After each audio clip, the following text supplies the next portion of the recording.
नमस्कार आप सभी को। मैं गणेश काठी आयुर्वेद चौपाल में फिर से हाजिर हूँ। आज डॉक्टर अशोक से जानेंगे डायबिटीज़ कितनी खतरनाक बीमारी है, क्या होता है डायबिटीज़ में और क्या किया जा सकता है डायबिटीज़ के लिए।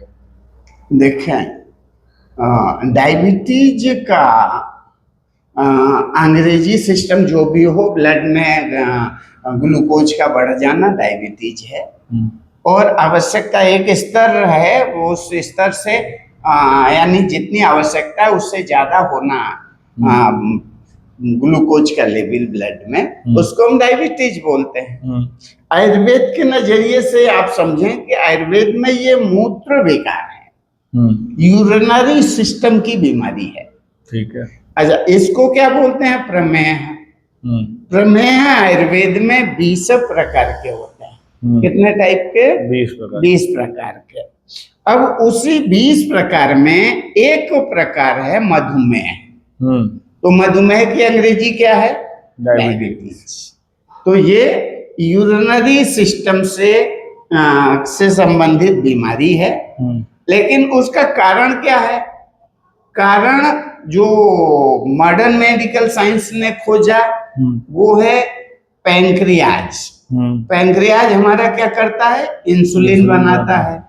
तो इंसुलिन की मदद से जो एनर्जी है वो ब्लड सेल के अंदर जाती है और हमारे शरीर को स्वस्थ रखती है, चलायमान रखती है, तरोताजा रखती है, एनर्जी देती है। लेकिन वही ग्लूकोज को अगर इंसुलिन ना मिल पावे तो वो ब्लड के लेवल पर ही रहेगा, ब्लड सेल के अंदर नहीं जाएगा, तो शरीर को कमजोर भी करेगा। और हमारे शरीर का जो सिग्नलिंग सिस्टम है, सिग्नलिंग सिस्टम आप समझिए कि पैर में कांटा चुभा तो आपका हाथ तुरंत वहां पहुंचता है। ये कैसे पहुंचता है? क्योंकि एक सिग्नल ब्रेन के पास पहुंचा और ब्रेन ने दूसरा सिग्नल रिलीज किया, जिसकी वजह से हाथ पैर के पास पहुंच गया और कांटे को निकाल के फेंक दिए। तो ये सिग्नल कैसे पहुंचते हैं हमारी बॉडी में? ब्लड सेल के जरिए। तो अगर ब्लड सेल के ऊपर शुगर आ जाएगा, ग्लूकोज आ जाएगा, तो ब्लड सेल उतनी तेजी से सूचनाओं का आदान प्रदान नहीं कर पाएगा, तो नाना प्रकार की बीमारियां पैदा हो जाती हैं। ठीक है। मेरा मानना तो यह है कि शुगर सभी बीमारियों की माँ है।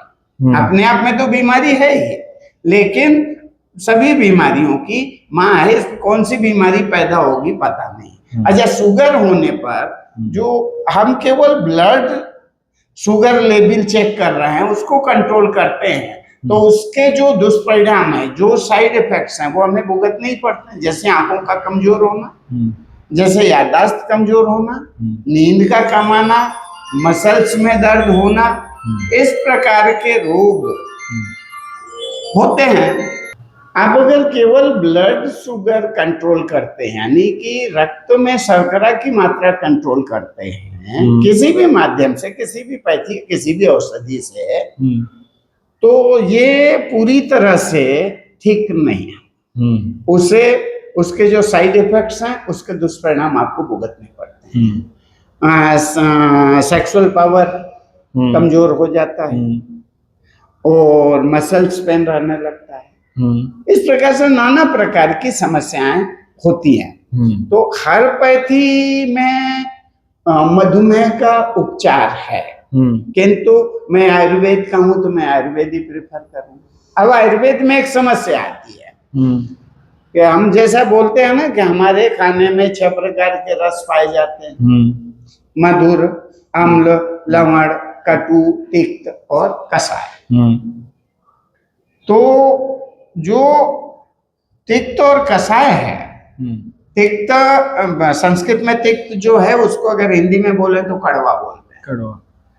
तो कड़वा और कषाय यानी कसैला, ये दो रस का सेवन हम कम करते हैं। तो अगर मधुर रस का सेवन ज्यादा हो रहा है और इन दो रसों का सेवन कम हो रहा है, तो डायबिटीज होने की संभावना है। या और किसी कारण से डायबिटीज हो गई है, तो हमको क्या करना है? कड़वा और कसैला, इसका सेवन बढ़ा देना चाहिए, तो कंट्रोल हो जाएगा। कड़वा और कसेला सब लोग तो खा नहीं सकते। अच्छा, सब लोग नहीं खाते तो उसके उपाय हैं, जैसे हमारी कंपनी ने किया है। हम उन्हीं औषधियों का एक्सट्रैक्ट ले लेते हैं। और हर औषधि में बहुत सारी चीजें होती हैं, पर एक मूल तत्व होता है जो इस पर रोग पर काम कर रहे हैं।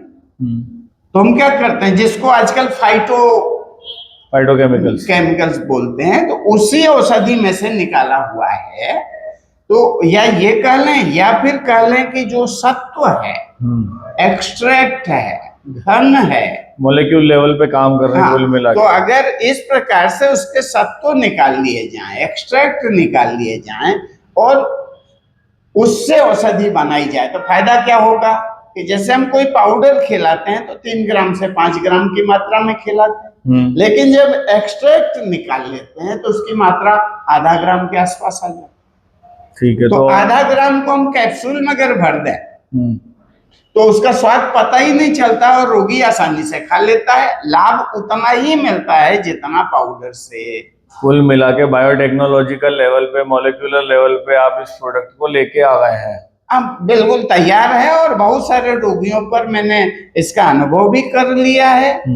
और हमने तो आयुष विभाग से लाइसेंस भी लिया है, मैं प्रोडक्शन भी कर रहा हूं। लेकिन अगर मैं कहूं कि आप डायबिटीज है DBR3 खाओ, ऐसा बोलूंगा तो लोग कहेंगे कि आप जानकारी देने के लिए बैठे हैं या आप औषधि बेचने के लिए। मेरा उद्देश्य इस वीडियो का जो है वो रोगियों को या जन सामान्य को आयुर्वेद और आयुर्वेद में होने वाले जो अनुसंधान है, जो विकास आयुर्वेद का हुआ है, उसके बारे में जानकारी देना। ये रोगी और डॉक्टर पे यानी चिकित्सक पर निर्भर करता है कि चिकित्सक अपने रोगी को क्या खिलाना चाहता है या रोगी कैसी औषधि चिकित्सक से मांगता है, ये इस पर निर्भर करता है। पर मैंने जो कैप्सूल बनाए हैं डायबिटीज के लिए, बहुत इफेक्टिव है, बहुत अच्छा काम कर रहा है। अच्छा, ये किस लेवल पे काम कर रहा है? सिर्फ blood sugar, blood glucose level को कंट्रोल करने के लिए काम कर रहा है, या जैसे आपने बताया था कि इंसुलिन लेवल कम होने के कारण इसकी समस्या आती है डायबिटीज की, तो ये पेंक्रियास के लिए भी कुछ कर रहा है या पेंक्रियास के लिए कुछ और होता है? हमारा प्रयास है कि पेंक्रियाज एक्टिव हो जाए।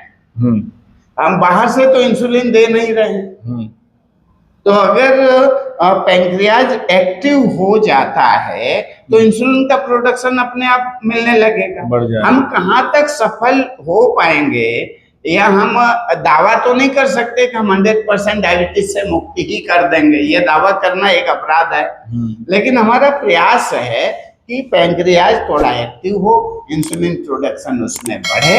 और रोगियों से भी मैं निवेदन करता हूं कि जो आपने कार्बोहाइड्रेट ज्यादा कंज्यूम किया है उसको बर्न आउट करने के लिए कुछ आसन, व्यायाम ये सब करें, दिनचर्या सही रखें, तो इस कैप्सूल से मुक्त भी हो सकते हैं।